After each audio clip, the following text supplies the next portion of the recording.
If you had $500,000 today, would you dare to retire?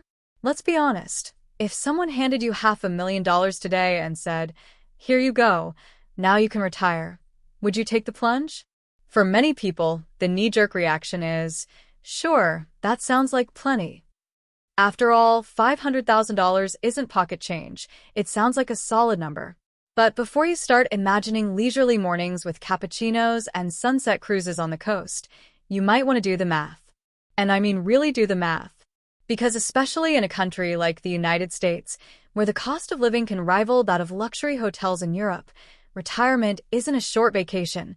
It's often a 20 to 30-year financial endurance race. When Americans hear the word retirement, the first image that pops into many people's heads isn't a beach or a hammock. It's a question: do I have enough money to last? In fact, some folks automatically assume they'll need millions tucked away before they can even think about retiring with peace of mind. But is that assumption accurate? Is it really true that you need millions to retire in America? Let's dig deeper. What kind of retirement are you imagining?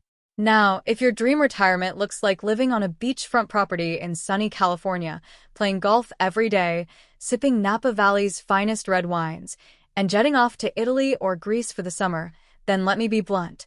Even $5 million might feel tight at some point. No kidding. But if you're aiming for a simpler, quieter, but still dignified lifestyle, say living in a small home in a low-cost state, tending to your garden, reading on the porch, taking long walks in the neighborhood, and having tea with old friends, then $500,000 might actually go further than you think. It's all about how you live, where you live, and how you manage your money. So, how much does retirement really cost? Here's where things get interesting. Retirement costs vary tremendously from person to person. A retiree living in a Manhattan condo might burn through $100,000 a year without blinking, while another retiree in a quiet town in Iowa might live comfortably on just $20,000. Still, for planning purposes, we need to use some kind of average. Several U.S. research organizations have estimated that the average annual cost of retirement in the United States falls somewhere between $40,000 and $60,000 per year. If you live in a low-cost area, say, parts of Kentucky, Alabama, or Arkansas, you might only need $25,000 to $30,000 a year. On the other hand, high-cost areas like San Francisco, New York, or Boston could easily run you $70,000 to $100,000 a year or more. So for the average middle-class American, not too frugal, not overly lavish, you're looking at needing at least $35,000 a year to get by with some comfort. And even that is a conservative estimate. But hold on, it depends on even more variables. Have you paid off your mortgage? If not, housing costs alone will gobble up your budget. Are your kids financially independent? Or are you still helping them out here and there? How is your health? Are there chronic conditions? Do you require regular prescriptions? Where you live makes all the difference.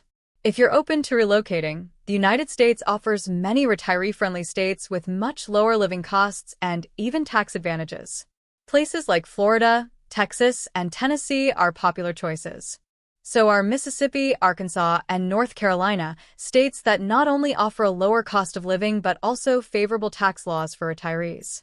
If you've paid off your home, have minimal expenses, and live modestly, you could enjoy a very comfortable life on $25,000 to $30,000 a year.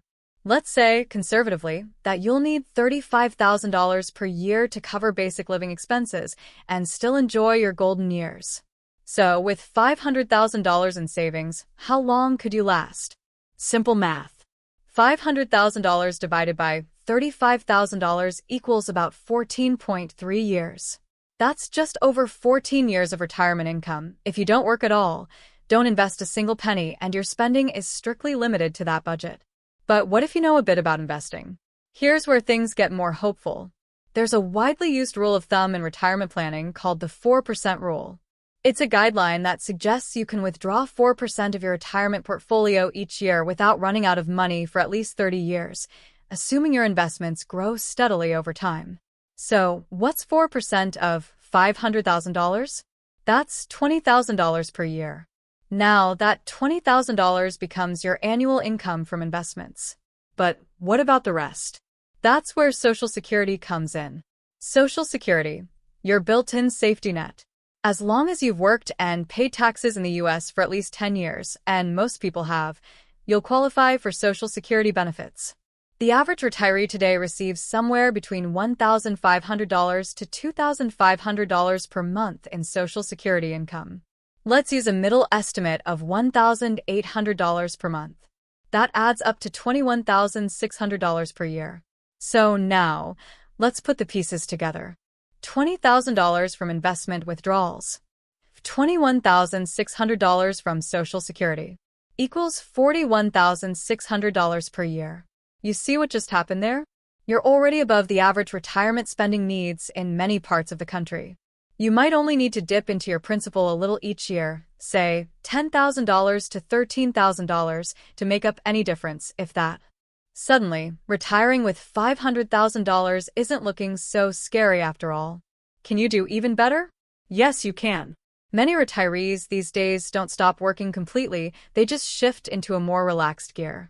Some people start small side businesses like woodworking, baking, or knitting.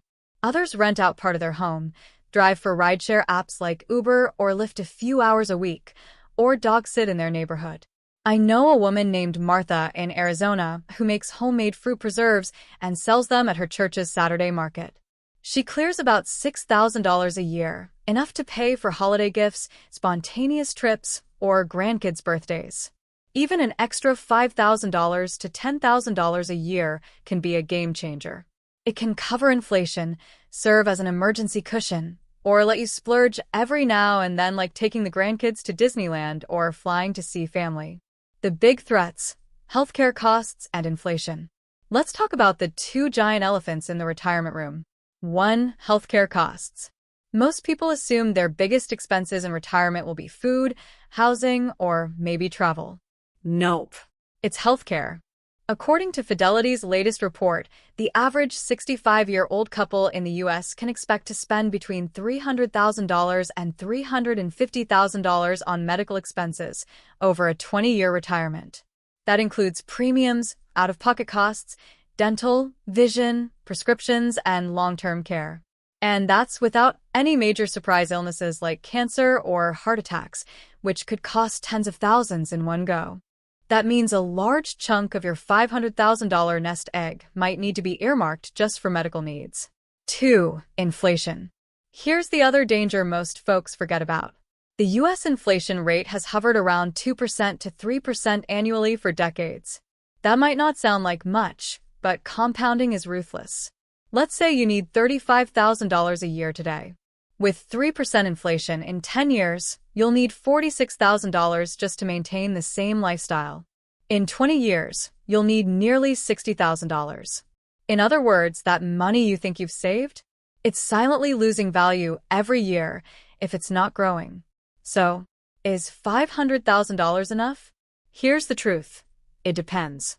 If you're debt-free, receive Social Security, and aren't chasing a flashy lifestyle, then yes, $500,000 can absolutely support a stable, comfortable retirement in America.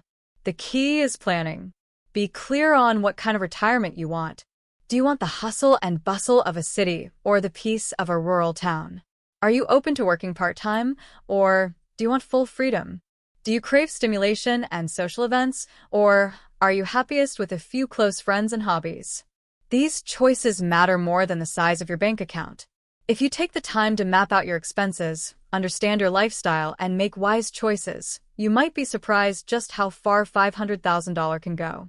Retirement isn't the end, it's a new beginning. Retirement doesn't mean you fade into the background. It means you shift your pace. You finally start living for yourself. Some use this time to care for family. Others chase dreams they put off for decades.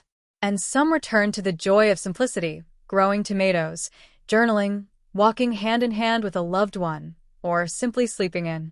So the big question isn't, do you have $500,000? It's, do you have the courage to choose your life on your own terms? If you found this helpful, don't forget to like and subscribe. See you in the next episode.